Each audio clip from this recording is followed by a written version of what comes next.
Assalamualaikum warahmatullahi wabarakatuh. Alhamdulillah wassalatu wassalamu ala Rasulillah wa ala alihi wa sahbihi wa man tabi'ahu wa man walah. Amma ba'du. Bapak Ibu hadirin wal hadirat jamaah Isya dan Tarawih rahimakumullah. Alhamdulillahirabbil alamin, atas izin Allah Subhanahu wa taala kita semua telah menunaikan ibadah fardu Ramadan selama 17 hari, dan malam ini kita menjalani malam yang ke-18. Semoga seluruh rintangan, godaan dapat kita singkirkan dan kita dapat menyelesaikan seluruh rangkaian ibadah kita sampai akhirnya nanti, insyaallah. Tema yang diberikan adalah fungsi masjid sebagai pusat ibadah dan juga pusat pengembangan peradaban dan kebudayaan. Kita kutip firman Allah dalam surah 9 At-Taubah ayat 18. A'udzubillahi minasyaitonir rajim.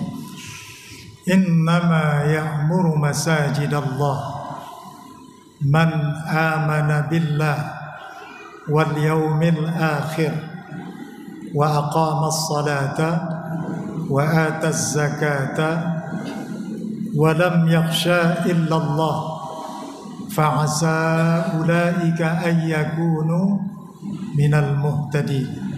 Shadaqallahul azim. Sesungguhnya yang mau memakmurkan rumah Allah itu adalah orang yang beriman kepada Allah dan hari akhirat. Jadi yang tidak beriman kepada Allah dan tidak beriman kepada hari akhirat, jangan harapkan dia mau memakmurkan masjid-masjid Allah. Kemudian siapa lagi? Wa aqamas shalah, yang senantiasa menegakkan salat. Wa ataz zakah, dan juga menunaikan zakat. Akibatnya walam yakhsha illallah, di dunia ini tidak ada yang dia takuti. Karena dia salat, dia bayar zakat, dia senantiasa ke masjid, jiwanya terhubung kepada Allah. Walam yakhsha illallah, tidak ada yang dia takuti di dunia ini selain daripada Allah. Mudah-mudahan mereka itulah yang akan mendapatkan petunjuk dari Allah Subhanahu wa ta'ala.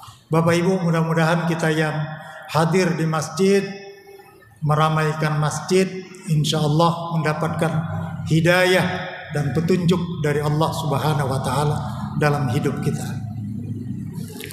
Fungsi pertama adalah sebagai penunaian ibadah mahdoh. Rasul dan para sahabat yang tidak uzur syar'i, tidak ada yang tidak sholat fardu di masjid. Ini yang harus kita perhatikan. Kalau kita tidak ada uzur syar'i, tetap sholat di rumah, berarti kita tidak mengikuti sunnah Rasul. Dan kita tidak memfungsikan masjid sebagai pusat pelaksanaan ibadah. Akan tetapi Rasulullah SAW mengembangkan fungsi masjid di luar ibadah. Satu,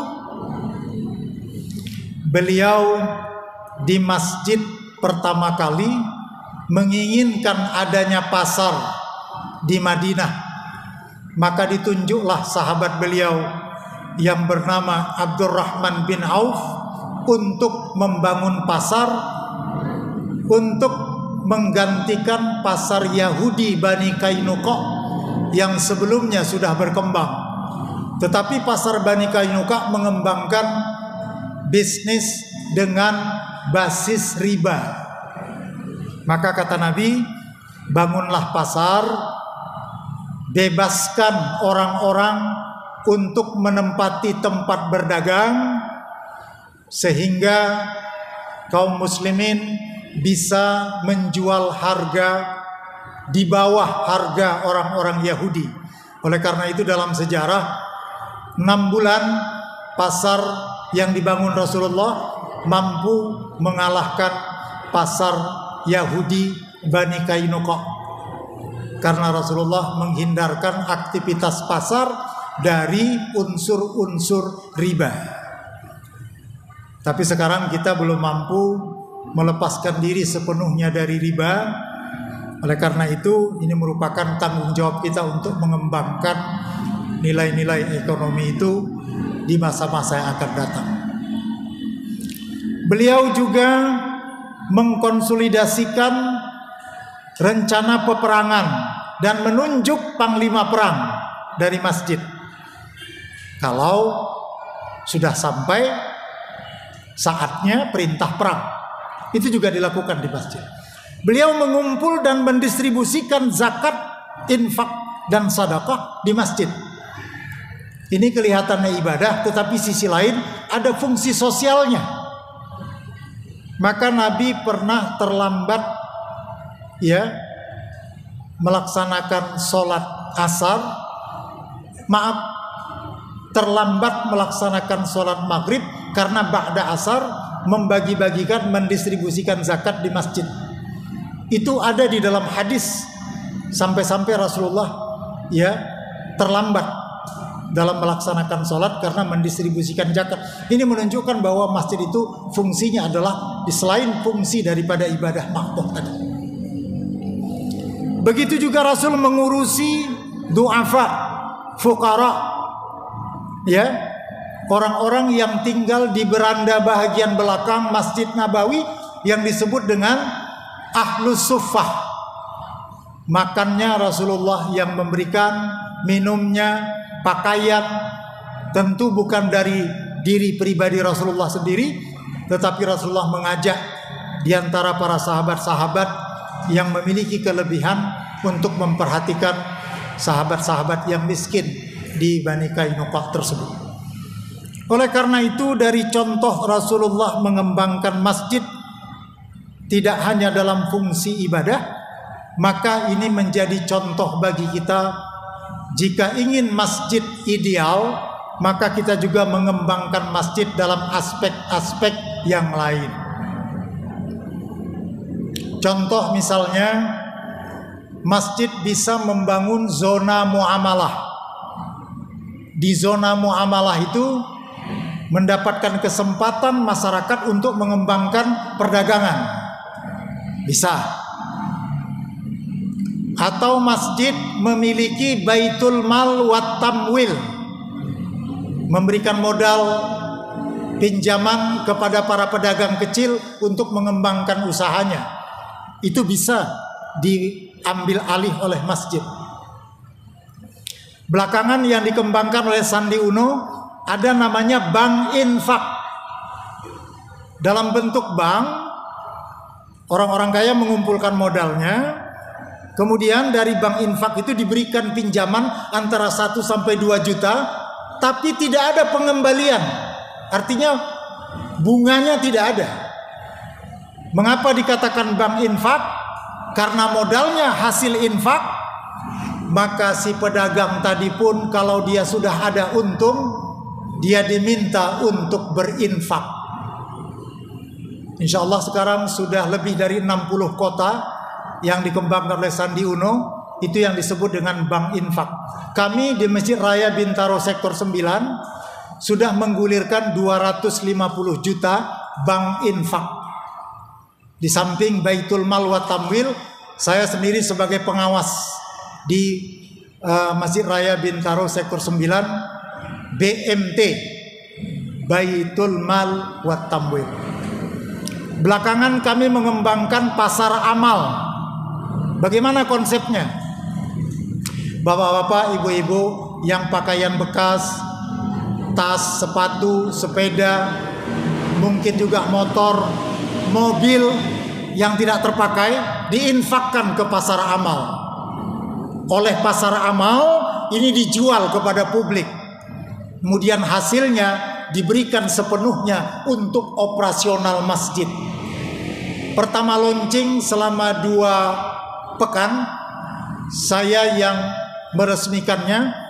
Kami sudah bisa menyumbangkan ke DKM sebesar 30 juta rupiah dari pasar amal yang baru tumbuh selama 2 minggu. Yang awalnya ketika itu masyarakat berimpak 1 buah mobil, 1 buah motor, dan 1 motor listrik. Dan sekarang Bapak Ibu boleh ke sana dan bisa melihat perkembangan pasar amal itu. Segala macam dijual, hasil daripada infak jamaah, karena barang-barangnya di rumah yang sudah tersimpan lama diberikan ke masjid, kemudian masjid menjualnya kepada masyarakat. Dan yang terakhir, masjid juga bisa mengembangkan seni budaya dan juga olahraga untuk menarik minat anak-anak muda kita. Kami memasang fasilitas wifi agar mereka betah di masjid untuk melakukan studi, diskusi, dan lain-lain sebagainya. Singkat kata, masjid modern itu merupakan tempat yang menyenangkan, karena kami juga membangun kafe 5 waktu. Kalau sudah kafe berarti isinya kopi, makanan ringan. Maka Remisa, remaja masjid di sana, itu mengembangkan usaha. Dan sekarang juga Bapak bisa datang ke sana, apa yang kita sebut sebagai Kampung Ramadan. Ada banyak stand-stand penjualan yang semuanya dikendalikan oleh remaja masjid Bintaro Jaya sektor 9. Dan rupanya melalui Dewan Masjid Indonesia cabang Tangsel, program-program Masjid MRBJ ini sudah dijadikan sebagai pilot project khususnya di Tangsel. Mudah-mudahan kita berharap dengan tema ini, Masjid Agung Mujahidin yang demikian besar ini, oleh jajaran DKM, selain fungsi ibadah mahdhah, kita akan mengembangkan fungsi-fungsi muamalah, sehingga fungsinya tidak hanya sebagai ibadah secara khusus, tetapi bisa sebagai pengembangan sarana prasarana yang lain. Mengingat waktu, demikian saja yang dapat saya sampaikan dalam kesempatan ini. Mudah-mudahan bermanfaat. Billahi taufik wal hidayah. Assalamualaikum warahmatullahi wabarakatuh.